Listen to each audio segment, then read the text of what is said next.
আসসালামু আলাইকুম ভিউয়ার্স, আশা করি সবাই অনেক অনেক ভালো আছেন। আজ আক্ষেপ আর প্রচন্ড ক্ষোভ নিয়ে আপনাদের সামনে হাজির হয়েছি। এই বইটা চিনতে পাচ্ছেন? যদি আপনি বিসিএস এর জন্য বিন্দুমাত্র প্রিপারেশন কখন নিয়ে থাকেন অথবা নেওয়ার ইচ্ছা থেকে থাকে, তাহলে এই বইটা চিনতে পারার কথা প্রিলিমিনারির জন্য।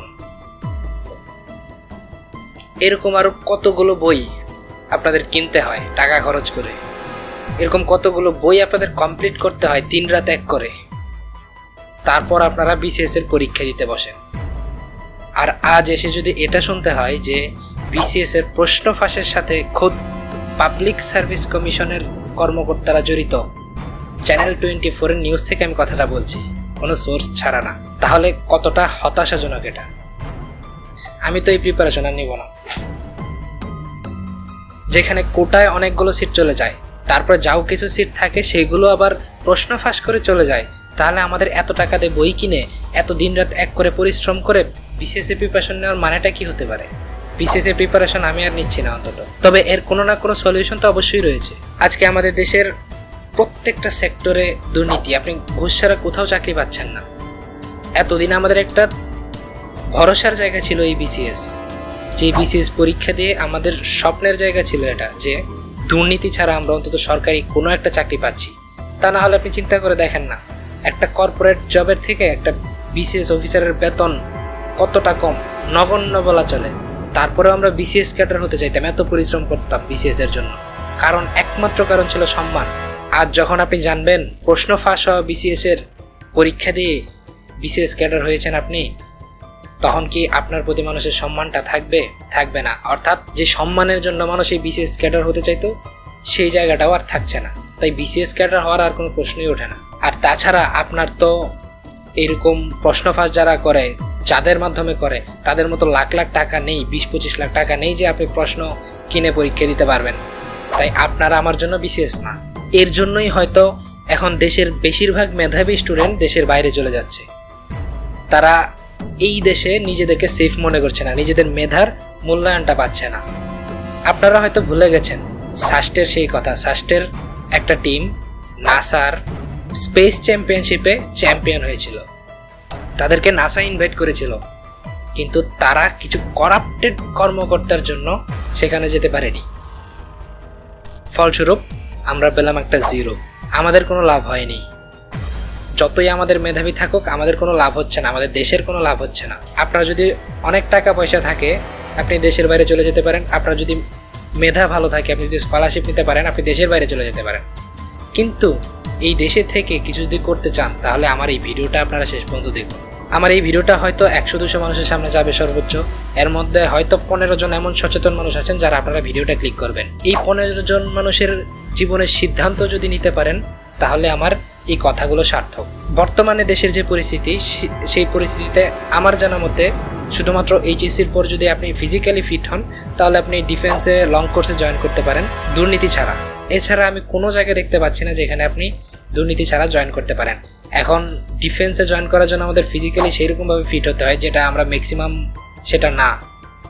আর খুব অল্প সংখ্যক আসন থাকে সেখানে, যেখানে জয়েন করা মোটামুটি অনেক কঠিন। তারপর আসি আমরা সাধারণ হিসাবে। আমরা সবাই সাধারণ শিক্ষার্থী। আমাদের পরিবারের লক্ষ লক্ষ কোটি কোটি টাকা নেই যে তারা প্রশ্ন কিনে আমাদেরকে পরীক্ষা দেওয়াতে পারবে। এই ক্ষেত্রে আপনারা যদি আন্দোলন করতে চান, প্রশ্ন ফাঁস রোধের আন্দোলন, এই সেই অনেক দেখেছি এরকম আন্দোলন, কোনোটাই কার্যকর হয় না। যখন আন্দোলন করবেন তখন বন্ধ হবে, 2 দিন পর আবার চালু হবে। তাই এসব আন্দোলন করেও আলটিমেট কোনো লাভ নেই। আমাদের ব্যক্তিগতভাবে সিদ্ধান্ত নিতে হবে, ব্যক্তিগতভাবে স্মার্ট ওয়েতে সিদ্ধান্ত নিতে হবে। আপনি, আমি, আমরা সবাই যদি নিজেদের উপর নির্ভরশীল হই, নিজেদের সিদ্ধান্তের উপর নির্ভরশীল হই, তাহলে ওই পাবলিক সার্ভিস কমিশনের যে করাপ্টেড কর্মকর্তারা, তারা কোশ্চেনটা বিক্রি করবে কাদের কাছে? যাদের কাছে করছে তাদের আর আমাদের সম্মান করার কোনো প্রয়োজন নেই, যে তারা বিসিএস ক্যাডার, তাদেরকে আমার সম্মান করতে হবে। এই সম্মান আমরা করতে পারবো না। যাই হোক, এখন আমরা আসল কথায় আসি যে আপনারা এখন কি করতে পারেন।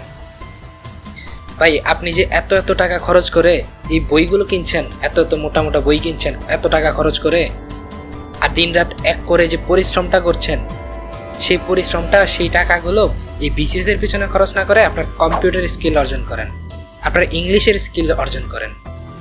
আপনি দুনিয়ার যেই প্রান্তেই যান, যদি আপনার ইংলিশের স্কিল এবং কম্পিউটারের স্কিল ভালো থাকে তাহলে আপনি নিজের সাথে কিছু না কিছু অবশ্যই করতে পারবেন, এবং সেটা একজন বিসিএস ক্যাডার, একজন প্রশাসন ক্যাডারের থেকেও অনেক বেশি থাকবে আপনার সৎ পথে ইনকাম। আমি কিন্তু কথাটা আবার রিপিট করছি, সৎ পথে ইনকাম। যাই হোক, আমি নিজের জন্য যে সিদ্ধান্তটা নিয়েছি সেটা আমি আপনাদের সাজেস্ট করতে পারি। আমি কম্পিউটারে স্কিল্ড, আমি আমার ইংলিশ ডেভেলপ করব।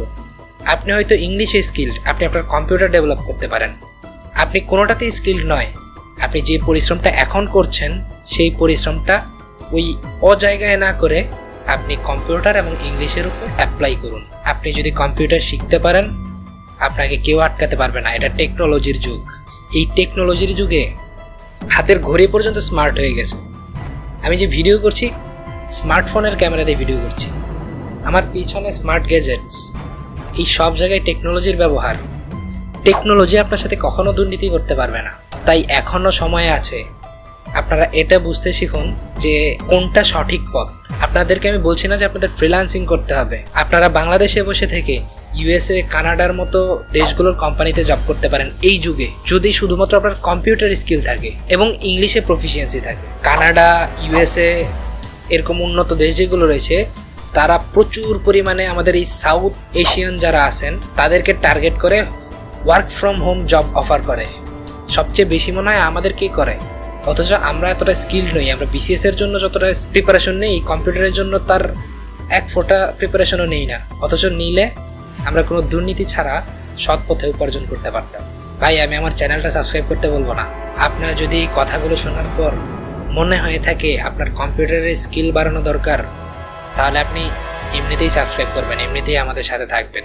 আমি শেষ আপনাদেরকে একটা উদাহরণ দিতে চাই। আমি বাংলাদেশে থাকি না, কোথায় থাকি সেটা এখন বলবো না। আমি একজন স্টুডেন্ট, আমার আশেপাশে অনেক দেশের স্টুডেন্ট রয়েছে। আমি যখন বাঙালি হয়ে তাদের সামনে যাই, একজন বাঙালি পরিচয়ে, তখন আমি গর্ববোধ করতে পারি না। আমার মাথা নিচু করে তাদের সামনে যেতে হয়। কারণ কি জানেন?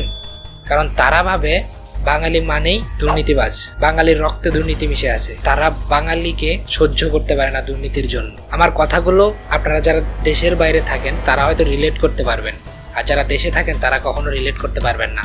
কিন্তু এই বিসিএস এর মতো জায়গায় প্রশ্ন ফাঁসার কষ্টটা আপনারা সবাই ফিল করতে পারবেন। এত কথার পর যদি আপনার লক্ষ্যটা এখনো স্টিক থাকে যে আপনি বিসিএস ক্যাডার হবেন, তাহলে আপনি যদি এখন সঠিক সিদ্ধান্তটা নিতে পারেন, আপনি ফ্রিল্যান্সিং করবেন অথবা বিদেশি কোনো কোম্পানির সাথে ওয়ার্ক ফ্রম হোম করবেন, তাহলে আপনি আমাদের চ্যানেলটা অবশ্যই সাবস্ক্রাইব করে রাখবেন। আজ আর কোনো কিছু বলার মতো আমি ভাষা খুঁজে পাচ্ছি না। প্রচণ্ড আক্ষেপ মাথায় নিয়ে আমি ভিডিওটা রেকর্ড করতে বসেছি। তাই সবাই ভালো থাকবেন। অনেক অনেক ধন্যবাদ।